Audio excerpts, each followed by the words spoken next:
जय हिंद दोस्तों, मैं अल्पेश जैन और आज हम बात करने वाले हैं नेक्स्ट टॉपिक्स के बारे में। जो आपका सबसे पहला टॉपिक रहेगा वो होगा ग्रेडियंट ऑफ अ वेक्टर। देखिए, आज से जो टॉपिक पढ़ने वाले हैं वो आपके डायरेक्ट पूछे जाते हैं, तो थोड़ा सा अटेंशन देना।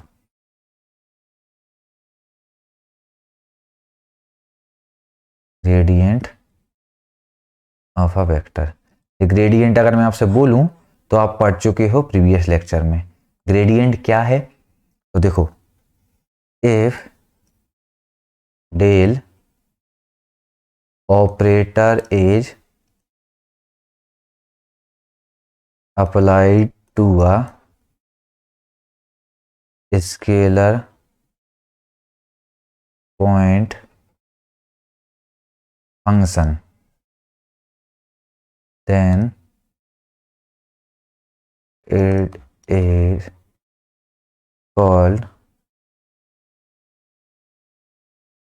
Gradient of a vector. ठीक है, अगर मैं किसी एक स्केलर पॉइंट फंक्शन में डेल ऑपरेटर अप्लाई करता हूं तो उसको जो बोलेंगे वो ग्रेडियंट बोलेंगे। और इसको ग्रेडियंट को कैसे रिप्रेजेंट करते हैं? Grade of F, gradient F ऐसे भी लिख सकते हैं और डेल्टा एफ मतलब इस टाइप से भी लिख सकते हैं, तो ये ग्रेडियंट एफ होता है। ठीक है, तो एक क्वेश्चन के थ्रू लेते हैं तो आपको ज्यादा समझ में आ जाएगा अच्छे से। चलो ठीक है, क्वेश्चन है आपका, फंक्शन जो दिया है आपको वो दिया है एक्स स्क्वायर वाई, थोड़ा सा ज्यादा ही हो गया, x square y plus y z, ये दिया हुआ आपको, इसका ग्रेडियंट एफ निकालना है। तो देखो, ग्रेडियंट एफ और डेल्टा एफ निकालेंगे तो क्या बताया था मैंने आपको, डेल्टा एफ निकालना कैसे निकालते हैं भाई? आई डेल, देखो सीधा निकालेंगे तो देखो i del upon del x plus j del upon del y plus k del upon del z into f कितना है, x square y plus y z. तो मैं इसको निकालूंगा जब, तो आई के रिस्पेक्ट एक्स के रिस्पेक्ट में करेंगे तो 2x वाई हो जाएगा। 2x वाई किसके साथ आएगा जी? आई के साथ आएगा। प्लस फिर अब करेंगे वाई का तो एक्स स्क्वायर प्लस जेड हो जाएगा कितना, जे वेक्टर के साथ, तो प्लस वाई अकेला बचेगा के वेक्टर के साथ। जो होगा जी आपका ग्रेडियंट एफ आ गया। सिंपल, ग्रेडियंट एफ आप निकाल चुके हैं। ठीक है, gradient of scalar point function, देखो जब इसको थोड़ा सा अगर इधर लिख लें, एक चीज अगर आप नोट करके लिखें, gradient of a scalar point function is vector quantity. ठीक है, अभी देखो आपके जो निकला है क्या है, वेक्टर क्वांटिटी। तो आई जे के वेक्टर क्वांटिटी है, तो जो ग्रेडियंट होगा वो स्केलर पॉइंट फंक्शन का ही वेक्टर क्वांटिटी होगा आपका। ठीक है, ग्रेडियंट निकालना आपको आ गया। ग्रेडियंट कैसे निकालते हैं, चलिए अब मैं आपको एक और इधर फॉर्मूला लिखाने वाला हूं। जब भी अगर किसी दो फंक्शन के मतलब जो दो ग्रेडियंट वाले जो फंक्शन दिए होंगे, एक अगर डेल्टा एफ और डेल्टा जी बोल दें, उनके बीच में कोई एंगल पूछा हो या फिर टेंजेंट पूछा हो, नॉर्मल पूछा हो, कुछ भी पूछा हो, तो कॉस थीटा जो होता है वो आपका होता है delta f dot delta g upon में mod of delta f into mod of delta g. मैंने आपको डेल्टा एफ निकालना बता दिया है, सेम वैसे ही डेल्टा जी निकलेगा, दोनों में डॉट प्रोडक्ट होगा। डॉट प्रोडक्ट भी आपको बता दिया और आगे अभी फिर से और देखेंगे। उसके बाद उसका मॉड निकालेंगे, मॉड निकालना भी मैंने आपको सिखा दिया है। ठीक है, चलिए नेक्स्ट टॉपिक देखते हैं आपका divergence and curl.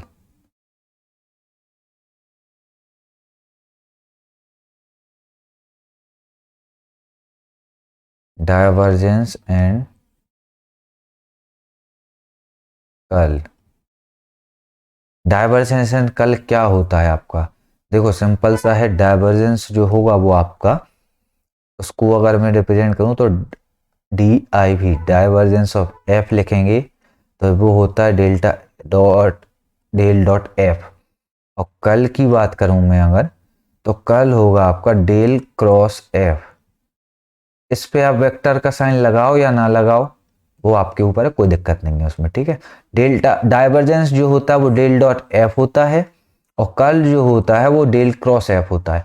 Del dot F जो है वो मैं आपको निकाल चुका हूं, आई का आई में, जे का जे में और के का के में होता है। और रही बात आपकी डेल क्रॉस एफ की, तो वो कैसे निकालते हैं तो देखो वो भी देख लो आप। डिटर्मिनेंट बनाते हैं, आई जे के वेक्टर लिखेंगे इधर, इधर होगा del upon del x, del upon del y और डेल अपॉन डेल जेड, और इधर होगा जो फंक्शन दिया होगा एक्स का एफ एक्स, एक्स वाई और एफ जेड। कैसे निकालते हैं वो मैं आपको सब कुछ बताऊंगा, ठीक है। चल एक क्वेश्चन लेते हैं तो आपका कर्ल और डाइवर्जेंस दोनों क्लियर हो जाएगा। क्वेश्चन है आपका, क्वेश्चन ठीक है, फाइंड डाइवर्जेंस एंड कर्ल, ठीक है। चलो जो एफ है आपका वो है आपका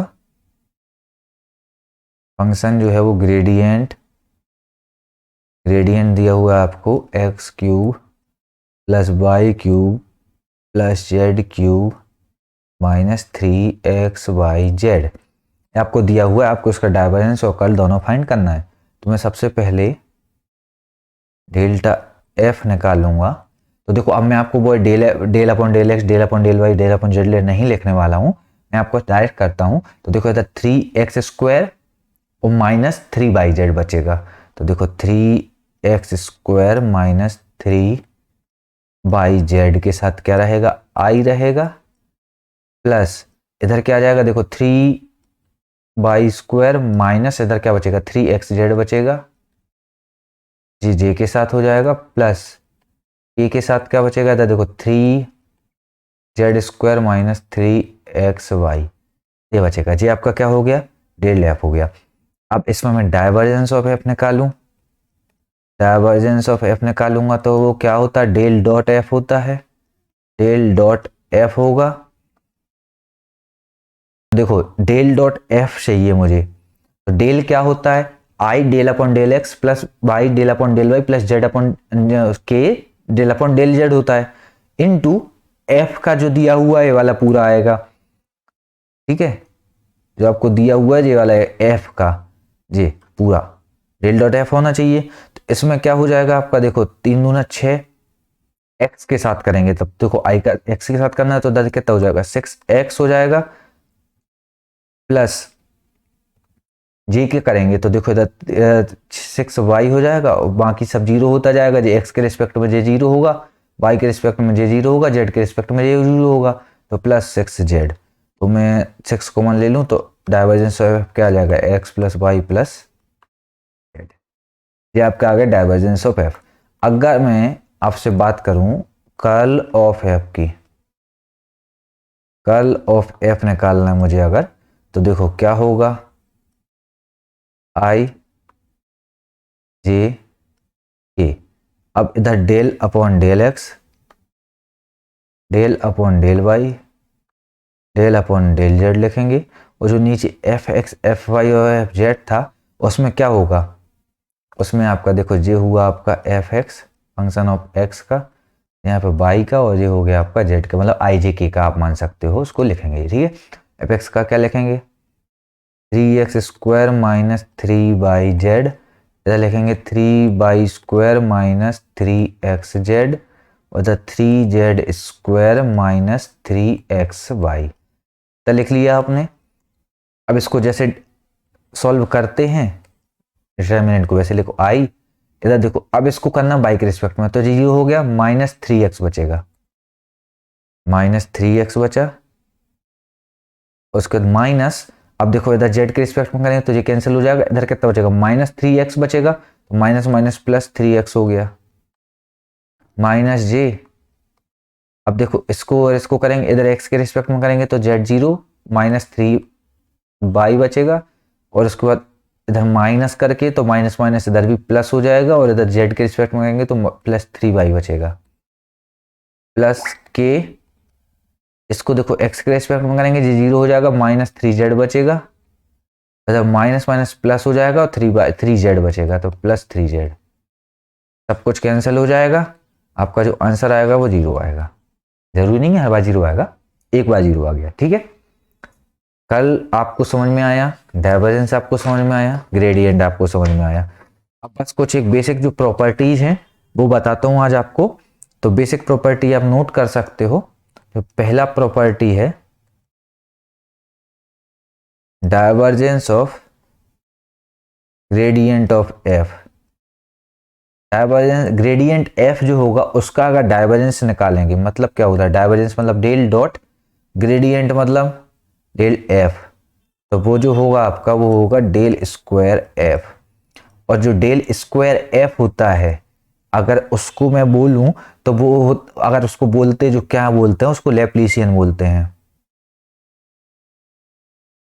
लैप्लासियन, ये आपको कभी कभी एग्जाम में पूछ लेता है कि भाई find the Laplacian of the function F.